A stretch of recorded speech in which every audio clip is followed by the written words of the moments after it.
गरीब की दिवाली। पलकपुर गांव में राधिका नाम की एक गरीब महिला रहती थी। उसका 1.5 साल का बच्चा था रोहित, और उसका पति नारायण 6 महीने से बीमार चल रहा था।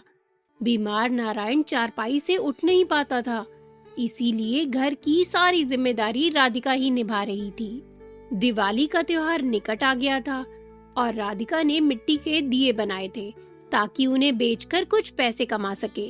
सुनो जी, मैं रोहित को लेकर दिए बेचने जा रही हूँ, आप अपना ख्याल रखना। तुम जाओ राधिका, मेरी चिंता मत किया करो, मैं अपना पूरा ख्याल रखूंगा। अजी, आप ही की तो चिंता है, आपके सिवा और कौन है मेरा जिसकी मैं चिंता करूं? खैर छोड़िए, मैं जा रही हूँ। राधिका बाजार में रेडी पर मिट्टी के दिए रखती है और 1.5 साल के बच्चे को आगे ओढ़नी में बांध लेती है और फिर वो दिए बेचना शुरू करती है। दिवाली के दिए ले लो, मिट्टी के दिए ले लो, दिवाली के लिए दिए ले लो। राधिका इसी तरह से आवाज दे देकर मिट्टी के दिए बेचने की कोशिश कर रही होती है। तभी एक औरत उसके पास आती है।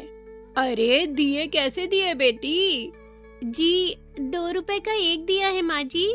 अरे, बड़ा प्यारा बच्चा है तुम्हारा, किसी मजबूरी में लगती हो बेटी, नहीं तो इतने छोटे बच्चे को साथ लेकर बाजार में दिए बेचने को ऐसे मजबूर नहीं होती। उस औरत की बात सुनकर राधिका की आंखें भर आती हैं और वो उसे अपने घर के हालात के बारे में बताती है। राधिका की व्यथा कथा सुनकर वो औरत राधिका को हिम्मत देते हुए कहती है, हिम्मत रखो बेटी, दुख तकलीफ सबके जीवन में आती है। आज दुख है तो कल सुख भी आएगा। भगवान करे तुम्हारा बीमार पति जल्दी ठीक हो जाए। भगवान करे आपकी वाणी सच निकले माँ जी। उसके बाद वो औरत दिए खरीदकर अपने घर चली जाती है।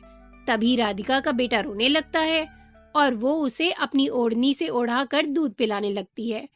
वो बच्चे को दूध पिला ही रही होती है कि तभी वहाँ संपत नाम का एक मनचला युवक आ जाता है।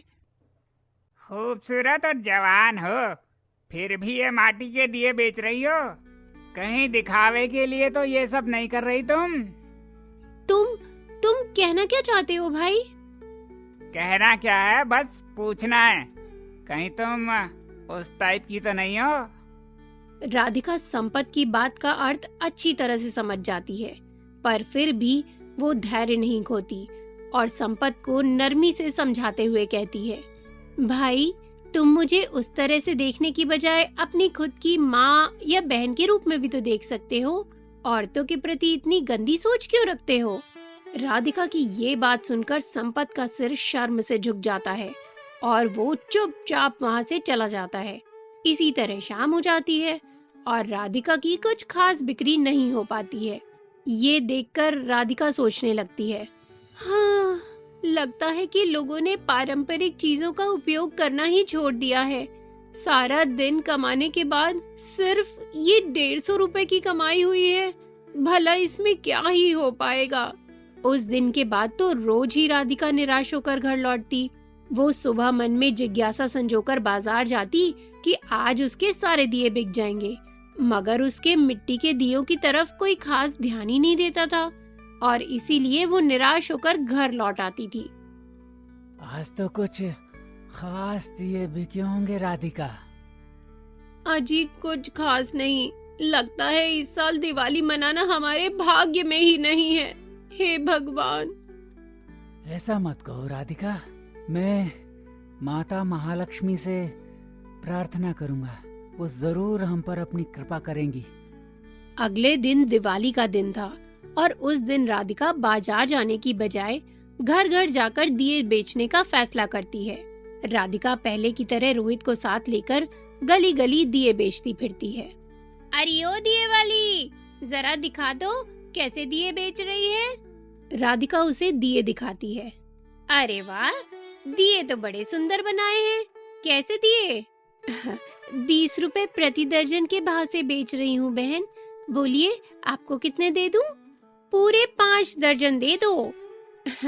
ठीक है, अभी दे देती हूँ। उस दिन महालक्ष्मी की कृपा से राधिका की अच्छी बोनी होती है और शाम होने से पहले ही उसके सारे दिए बिक जाते हैं और इस तरह उसकी खुशी का ठिकाना नहीं रहता है। राधिका खुश होकर अपने बच्चे रोहित से कहती है, देखा बेटा, महालक्ष्मी की कृपा से आज तो सारे दिए बिक गए। जानता है, आज खूब पैसा कमाया है तेरी माँ ने। अब तो तेरे पापा के साथ खूब दिवाली मनाएंगे। उसके बाद राधिका खुशी खुशी अपने घर की तरफ चल पड़ती है, लेकिन कुछ दूर जाने पर अचानक उसकी नजर एक लड़की पर पड़ती है। लड़की एकाएक बेहोश होकर जमीन पर गिर जाती है।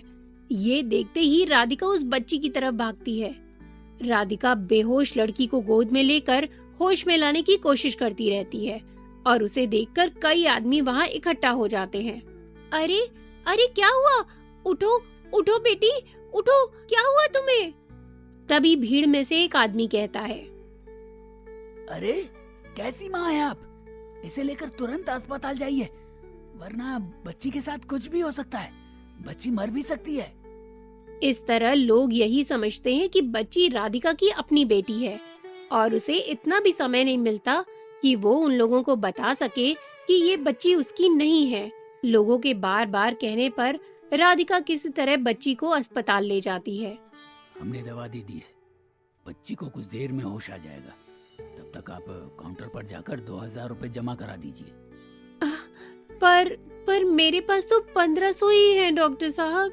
कोई बात नहीं, आप इतना ही जमा करा दीजिए, शेष पैसे बाद में जमा कर दीजिएगा।